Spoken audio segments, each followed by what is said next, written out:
What's up out there? We are back with some more Path of Exile, and this is part one in a three-part series I'm doing of strategies and tips for making currency in SSF. Now, a few things we need to get out of the way. First, these are good as of patch 3.26. Leagues can be removed or reworked. Your mileage may vary. Things may change. It is a live service game.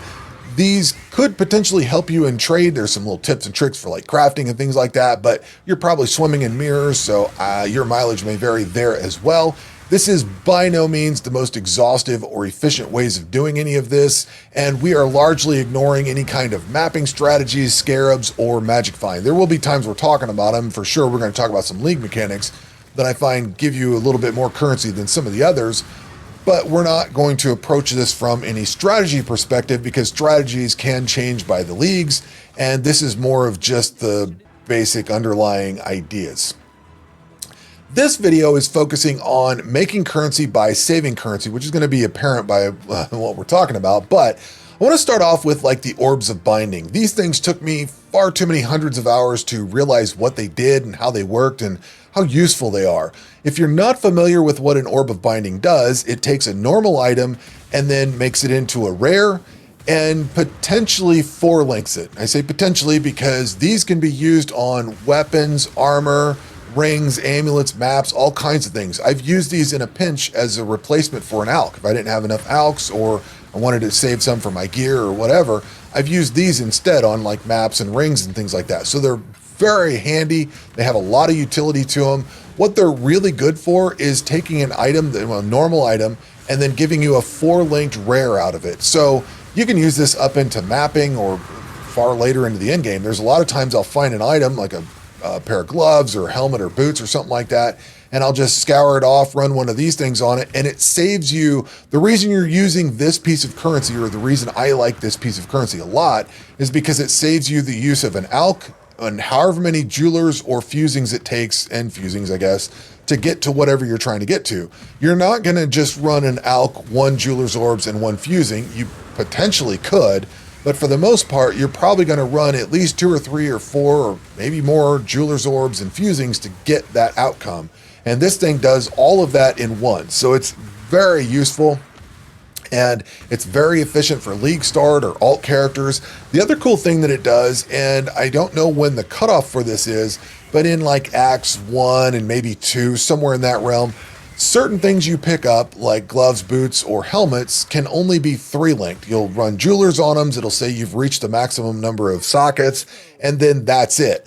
These bypass that. Now, it doesn't bypass it for a one-handed weapon. One-handed weapons can only ever be 3-linked. You can't change those unless there's some other edge case that I don't know about.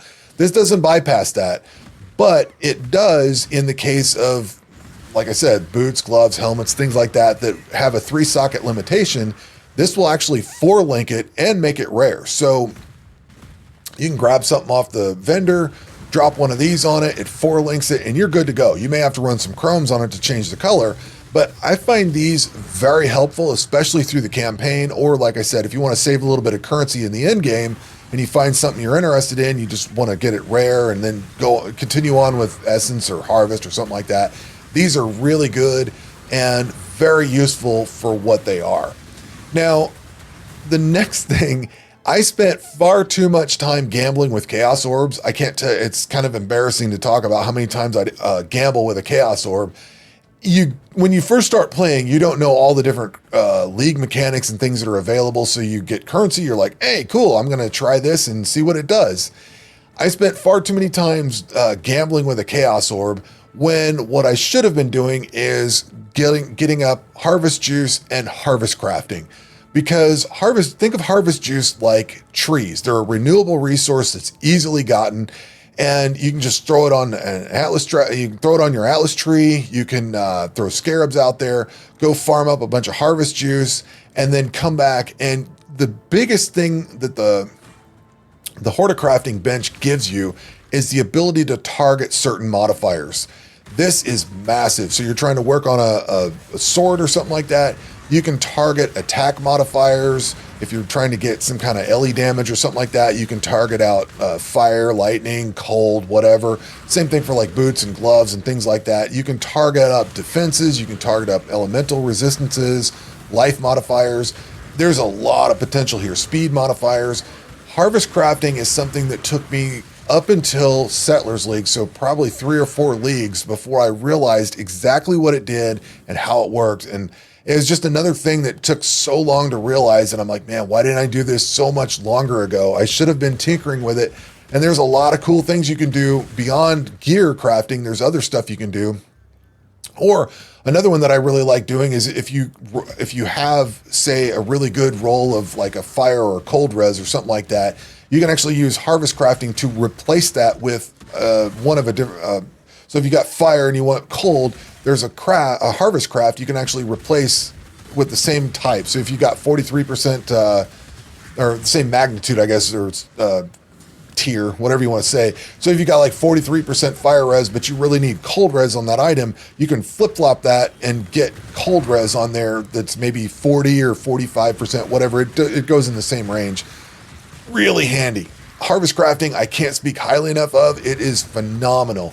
Now, I don't really do a lot of advanced crafting, so harvest crafting is kind of where it sits for me. So if you're good with other crafting, ignore this, but harvest crafting for me is like a real eye-opener with all the power that it has and all the cool things you can do with it.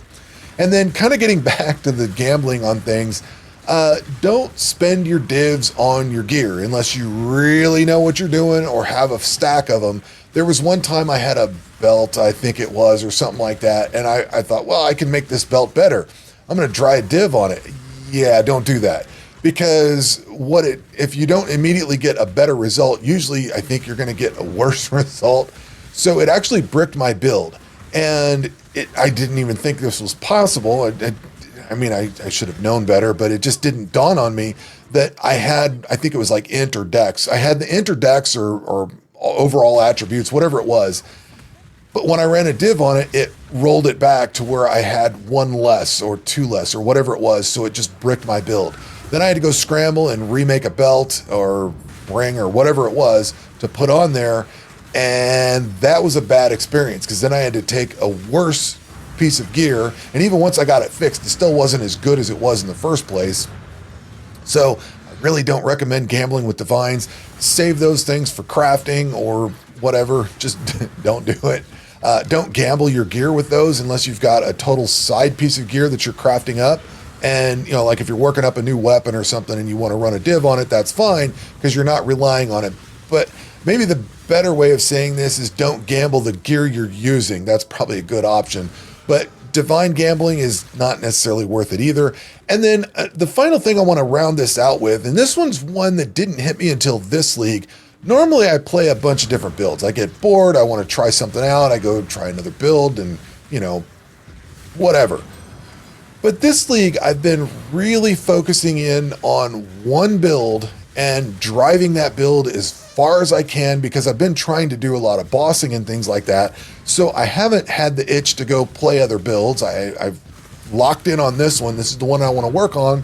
I've been keeping an eye out for some uniques for some other build ideas that I have, but I've mainly just focused on this one build.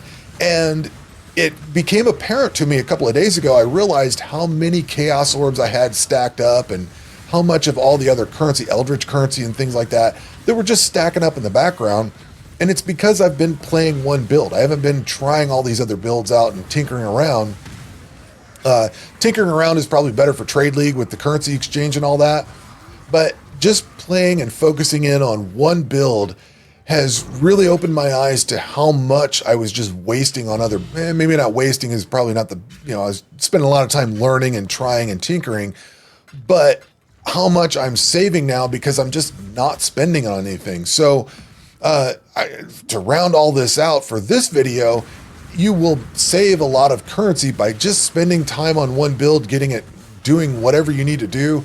And then if you leave that build in a working state and don't take the gear and part it off into something else, you will have that build to go and get more currency to come back on other builds if you want to go play other builds later on in the league. But those are what I dub the making currency by saving currency tips, because there was a lot of times that I would spend a lot of currency that I didn't need to on things that I just learned the hard way. Just don't spend it in the first place, and you'll have that currency for when you do want to go do something. And all of those have made life so much easier. And as I was going through and grabbing some B-roll for this video, I realized I forgot to include something that I really wanted to put in here. And that is something I started doing this league, which is looking for max implicit rolls on amulets and rings. So all of these amethyst rings I picked up, probably all of them, I picked up at 23% chaos res. Doesn't matter what eye level they are. I just grabbed all the max rolls in case I needed to have something to re-roll and do something with. I grabbed them all as I went. You can see I don't have a whole ton of these things, but I also grabbed like amulets that had high rolls whenever I could as well. And that saves you having to run blessed orbs. And then you can run blessed orbs on the stuff that you really need to, like this ring here. It only has 20% chaos res, but I kept it because it's got decent dex, good max life, fire res, and lightning res. I don't want to roll those away because I like the life and resistance settings or modifiers on here, but I would go and fix the chaos res with a blessed orb, and then all of these other ones I can craft up and do whatever I want with and have something that I don't have to worry about rolling the blessed orbs on, especially when you don't have those. So that's another way of saving currency that I just thought of doing this league, is actually just grabbing everything with the high implicit roll. And then if I need it, and I have it, and I don't have to worry about re-rolling it. But it was just something I thought it would be a good addition to the video because it's all talking about saving currency and everything. So that is actually going to do it for this video. We will catch you on the next one. Take care.